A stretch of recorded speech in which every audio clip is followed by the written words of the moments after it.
We harbor within us a treasure, a power, of which most of you do not have even the least idea.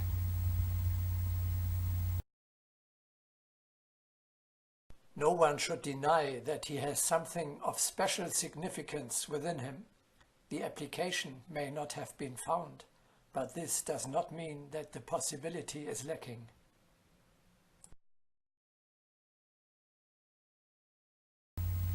Again, the principle of infinity applies.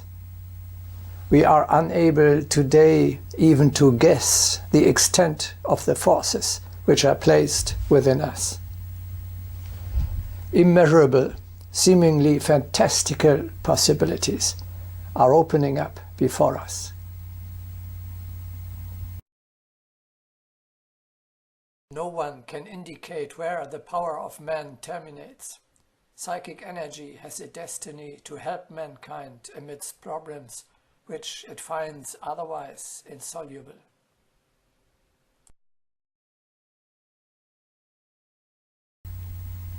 Acrobats train the body with a lot of practice in order to show sensational performances. Can you imagine what we will be able to perform if only we raise our true treasure and begin to train the spirit?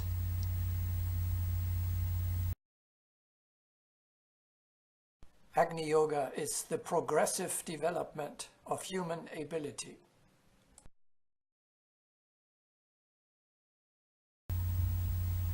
The store of psychic energy, not the material or technological achievements, should be recognized as the true wealth of humanity.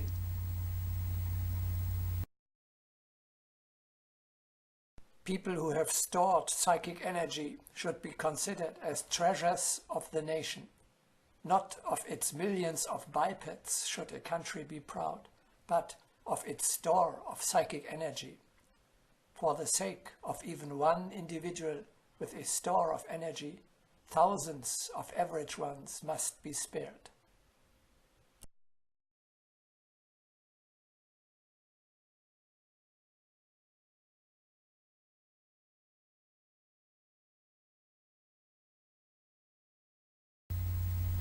It would be shameful if man did not make use of his highest possibilities.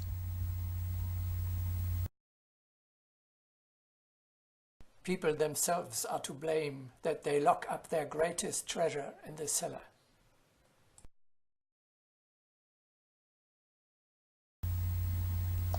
For this, we must first become aware of and explore our higher power. Nothing can be used that you did not previously recognize and understand.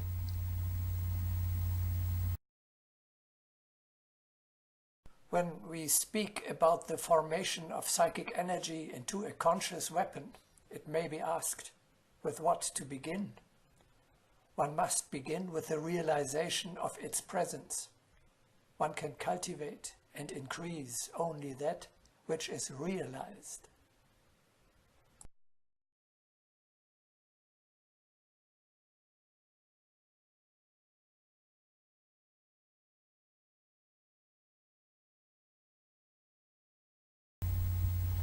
Next, we have to set out to raise the treasure hidden within us. That is, to train, to master, and to consciously apply our higher forces. And this not sometime in the distant future. Let us start today.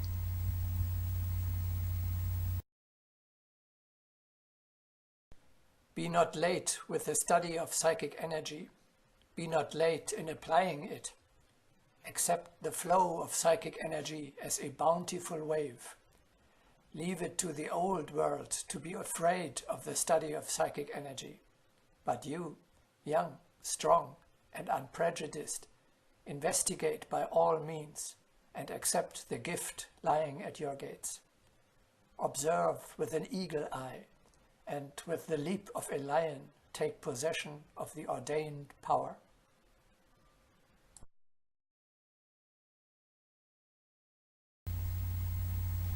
A force that is existing but not in use is dangerous.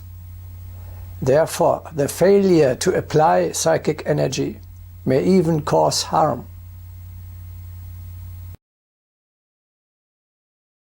Certainly, all unmastered energies are dangerous, but they do exist, and the time approaches when we must learn to apply them consciously to life.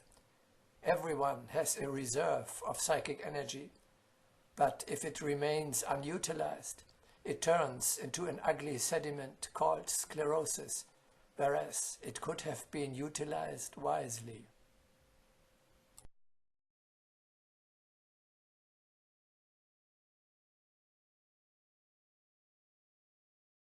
As for those who do not consciously apply the most important energies, their failure will give rise to harmful results, not only for themselves, but for everyone else as well. Any treasure that goes unrealized sinks into chaos and thereby reinforces darkness.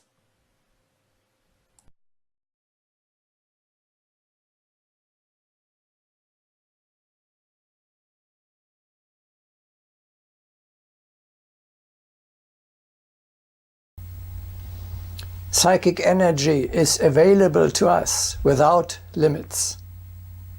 We may direct it at any time to mental or physical work.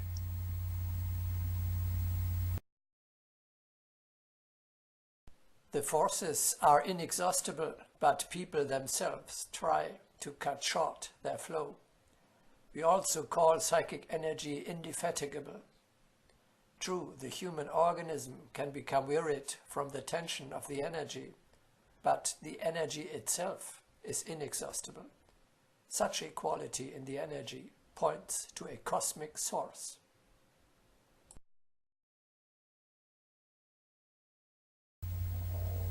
In a spiritual man, the store of psychic energy can never be completely used up.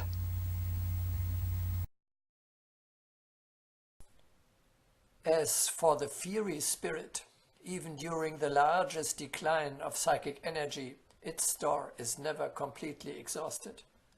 But the earthly spirit affirms itself only by the lowest energies, which very easily swallow up small stores of psychic energy.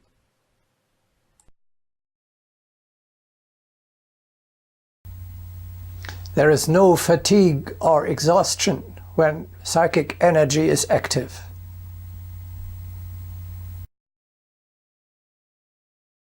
Also note an experiment with fatigue. The one who can bring Agni into action does not feel any fatigue, but he who notices his fatigue tumbles.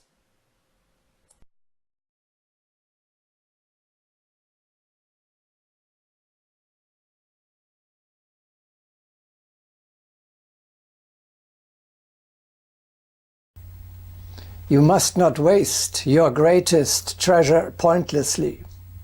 You should use it with moderation. One must be moderate in expending psychic energy. It must suffice for all things. Hence, the strength must be guarded. The disciple should always remember not to expend a drop of the higher energy uselessly.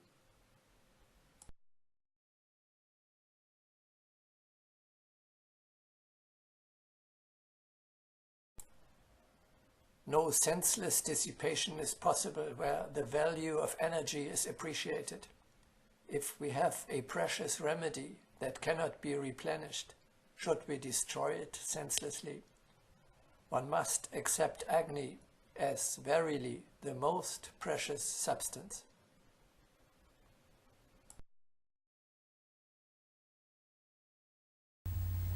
Excessive drain of psychic energy can cause disease, even with a Mahatma.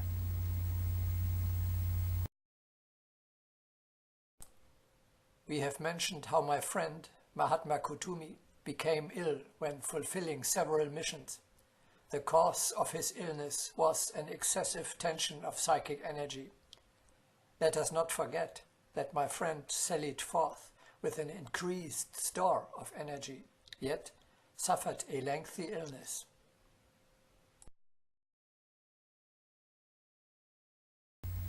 Examples for this are even great souls like Ramakrishna and Vivekananda.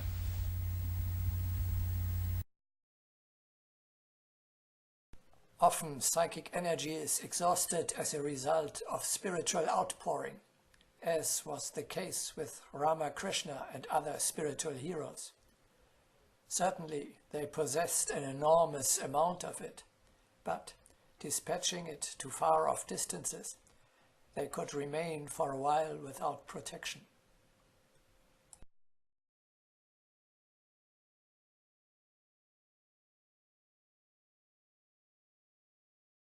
You recall that two of the greatest sages of India, Ramakrishna and Vivekananda, were stricken and died, one from cancer of the throat and the other from diabetes. Both cases indicate that a selfless outpouring of psychic energy can result in unexpected afflictions.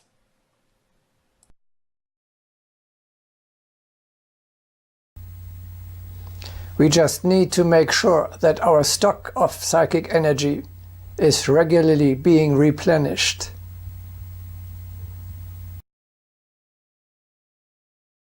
For some, this store of psychic energy is regained only slowly, while others can achieve it more quickly. For still others, it is enough to close the eyes and take a deep breath, and the energy is regained.